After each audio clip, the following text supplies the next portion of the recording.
ملک شام کے گورنر بنائے گئے حضرت عمیر ابن سعید رضی اللہ تعالیٰ عنہ۔ حضرت عمر نے بھیجا تو رونے لگے، فرمایا امیر المومنین کسی اور کو بھیج دیجئے، میں اس کا اہل نہیں ہوں۔ فرمایا کہ تم تو یہی کہتے رہو کہ تم اہل نہیں ہے، لیکن ہماری نگاہ میں تم ہی اس کے اہل ہیں، جاؤ اور ملک شام کو سنبھالو۔ اب ملک شام گئے تو اپنی زندگی کے اندر اتنے محتاط اور اتنی اپنی زندگی کو بچا بچا کے گزارا کہ ہر چیز کی اطلاع دیتے اور ہر چیز کے بارے میں اللہ سے ڈرتے، بیت المال سے ایک حب سیاہ لینے سے گھبراتے، درخت کے سائے میں اپنی رات گزار لیتے۔ لوگ کہتے کہ آپ ہمارے امیر ہیں اور ملک شام کا اللہ نے آپ کو گورنر بنایا ہے، رہنے کے لیے کوئی کمرہ بنا لیتے، کوئی مکان بنا لیتے۔ فرمایا کہ بیت المال سے میں کچھ لینا گوارا نہیں کرتا کہ کہیں ایسا نہ ہو کہ اس کا حساب و کتاب میری آخرت کو خطرے میں ڈال دے، میں اسی میں مطمئن ہوں۔ تو وقت کا گورنر ہے اور درخت کے سائے میں اپنی رات گزار دے رہا ہے، مخلوق کی فریادیں سن رہے ہیں اور پھر اس کے بعد اس میں ڈر رہے ہیں میرے فیصلے حق پہ ہوئے یا نہیں ہوئے۔ کئی دن گزر گئے، کافی عرصہ ہو گیا، مہینوں کا فاصلہ پڑ گیا، حضرت عمر کو آپ کے بارے میں کوئی اطلاع نہیں ملی۔ تو اپنے ساتھیوں سے مشورہ کیا کہ کہیں عمیر ابن سعید میں تبدیلی تو نہیں آ گئی، اور عرصہ ہو گیا انہوں نے اپنی کارگزاری نہیں بھیجی۔ کارگزاری بھیجی تھی لیکن قاصد کے پہنچنے میں دیر ہو گئی تھی۔ آپ نے دوسرا قاصد مدینے سے روانہ کر دیا اور کہا کہ ہم عمیر ابن سعید کو معزول کرتے ہیں اور ان کی جگہ دوسرے کو ملک شام کا گورنر بناتے ہیں۔ اب اس حمص کے علاقے کا گورنر کسی اور کو بنا دیا اور حمص کے علاقے کے جو گورنر حضرت عمیر ابن سعید تھے ان کو واپس لوٹنے کا حکم دے دیا۔ اب اندازہ کر رہے ہیں کہ اتنے دن میں آنا چاہیے، وہ دن گزر گئے، ہفتہ گزرا، عشرہ گزرا، 15 دن گزر گئے، مہینہ گزر گیا۔ حضرت عمر کو طرح طرح کے خیال آ رہے کہ یہ کہیں حمص میں بغاوت تو نہیں کر دی، انہوں نے میری بات کی نافرمانی تو نہیں کی، نہ آنے کی اطلاع ہے نہ پہنچنے کی کوئی خبر دیتا ہے۔ 1.5 مہینے کا عرصہ گزر گیا۔ اب یہ سوچ میں پڑے ہیں، اتنے میں کسی نے کہا امیر المومنین عمیر ابن سعید آ گئے اور سیدھے آپ کی خدمت میں پہنچ رہے ہیں۔ فرمایا بلاؤ بلاؤ۔ جب آئے تو فرمایا کہ اتنی طویل عرصے تک تمہارا انتظار کرنا پڑا، تم کہاں چلے گئے تھے، کدھر کھو گئے تھے، کیا میرا وقت پہ قاصد نہیں ملا، پیغام نہیں ملا؟ فرمایا امیر المومنین وقت پہ قاصد ملا تھا اور وقت پہ پیغام آپ کا میرے حصے میں آیا تھا، لیکن میں مجبور تھا، میں گورنر بننے سے پہلے کوئی سواری اپنے پاس نہیں رکھتا تھا، گورنر بننے کے بعد بیت المال سے کسی سواری کے لینے میں ڈرتا رہا، مخلوق کی ضرورتیں پوری ہوئی یا نہیں ہوئی، اگر میں سواری لے کے راحت پاتا رہا اور اللہ کی مخلوق اگر پریشان رہی اور اللہ پوچھے کہ تم نے دوسروں کا خیال نہیں کیا، اپنا خیال کر لیا، تو میری آخرت کا کیا بنے گا؟ اس ڈر سے میں نے نہ کوئی اونٹ رکھا، نہ کوئی گھوڑا لیا، نہ کوئی خچر لیا۔ جب آپ کی طرف سے پیغام معزولی آیا تو میں نے سفر کا ارادہ کیا، تو میں حمص سے پیدل چلے آ رہا ہوں اور مدینے کو پیدل پہنچا ہوں۔ وقت کا گورنر ہے اور کسی سواری کا اختیار نہیں ہے۔ کہا اس میں تاخیر ہو گئی اور آنے میں مجھے دیر ہوئی۔ حضرت عمر رو پڑے اور فرمایا اے اللہ تو نے کیسے اپنے نبی کے امتی دیے جو آخرت سے اتنا ڈرتے ہیں اور تقوی میں اتنا اپنی زندگی کو گزارتے ہیں۔ اب یہ مہینہ تو اسی احتیاط کے لیے ملا تھا کہ اپنی زندگی کو محتاط بناؤ اور اپنی زندگی کی تربیت کا سامان کرو، لعلکم تتقون، تاکہ تم متقی بن جاؤ۔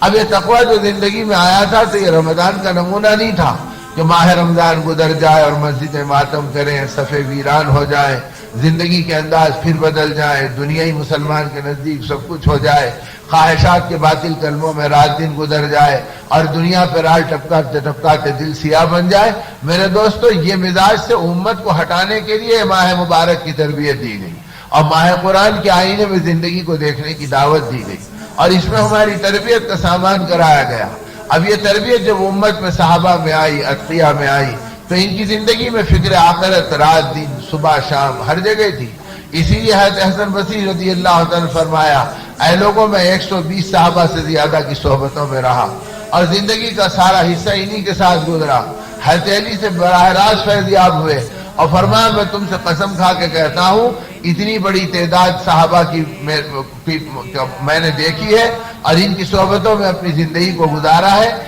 لیکن ان میں سے ایک کو بھی میں نے آخرت کے بارے میں بے فکر نہیں پایا۔ یہ ہمیشہ ڈرتے تھے کہ ہمارے خاتمے کا کیا ہوگا،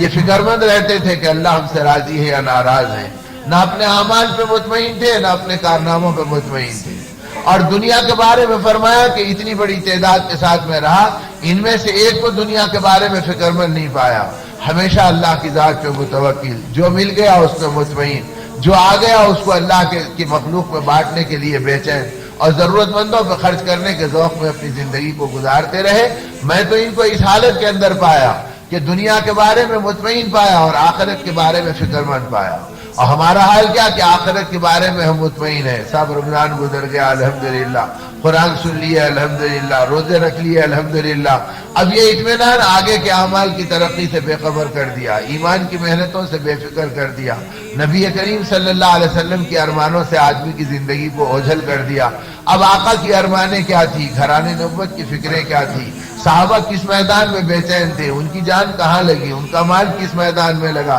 ایمان والوں کے لیے انہوں نے کیا مشعل راہ چھوڑی، ان چیزوں سے ہم بالکل بے خبر ہو گئے، اور ہماری زندگیاں دنیا کے بارے میں فکر مند ہو گئی، ہمارے کھانے کا، ہمارے پہننے کا۔ اللہ کے نبی صلی اللہ علیہ وسلم نے تو امت کو مطمئن کر دیا تھا، من رضی بالقلیل من المال رضی اللہ سبحانہ وتعالی بالقلیل من الاعمال، او کما قال علیہ الصلوۃ والسلام۔ آپ نے امت کو یہ ذوق دیا کہ اے لوگوں، جو دنیا میں تھوڑے مال پر اللہ سے راضی ہو جائیں گے، اللہ قیامت کے دن تھوڑے اعمال پر اس سے راضی ہو جائیں گے۔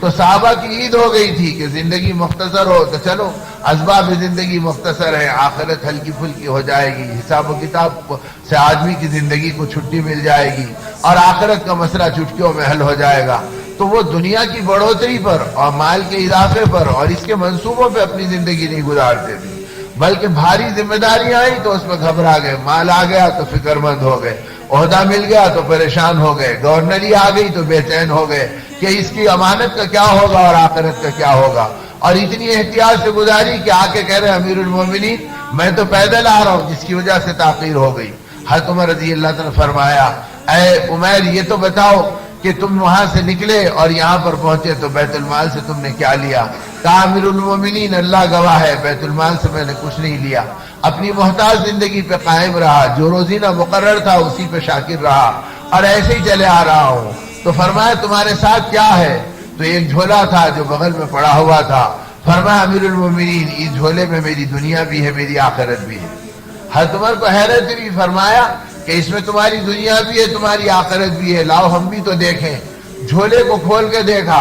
جب جھولے کو کھول کے دیکھا تو اس میں لکڑی کا ایک پیالہ ملا۔ فرمایا عمر کیا کہہ رہے ہیں کہ یہ تمہاری دنیا بھی ہے، تمہاری آخرت بھی ہے؟ فرمایا اگر آٹا مل جاتا ہے تو اسی میں گون لیتا ہوں، اور نماز کا وقت ہوتا تو اسی میں پانی لے کے وضو کر لیتا ہوں، یہی میری آخرت ہے، یہی میری دنیا ہے، اس کے علاوہ گورنری میں میرے پاس اور کوئی سامان دنیا جمع نہیں ہوا۔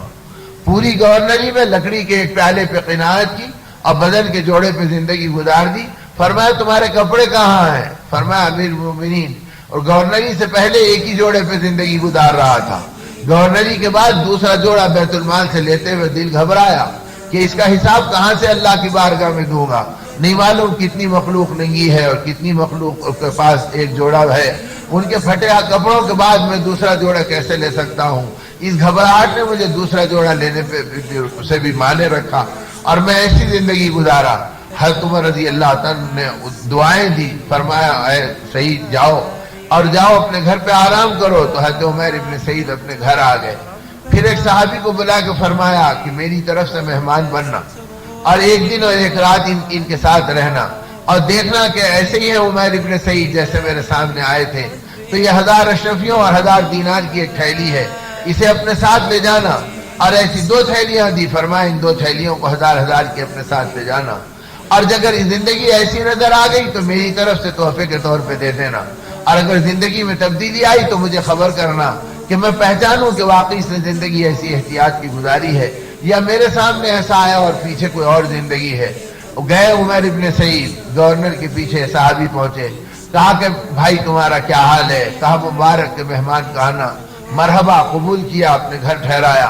رات زندگی گزار لی، دن کا وقت آیا تو دن کے اوقات گزر گئے، کھانے کا وقت آیا تو اندر سے بیوی نے ایک برتن کے اندر جو کی روٹی بھیجی اور سالن کی جگہ کے اوپر نمک کی کنکریاں بھیجی اور کہا ہمارے گھر میں اور کوئی سالن نہیں ہے، ہم نمک کی کنکری سے جو کی روٹی لگا کے کھا لیتے ہیں، اللہ کا شکر ہے اسی پہ ہماری زندگی گزر رہی ہے۔ تو گورنر کے گھر کو دیکھا کہ سالن کی کوئی گنجائش نہیں ہے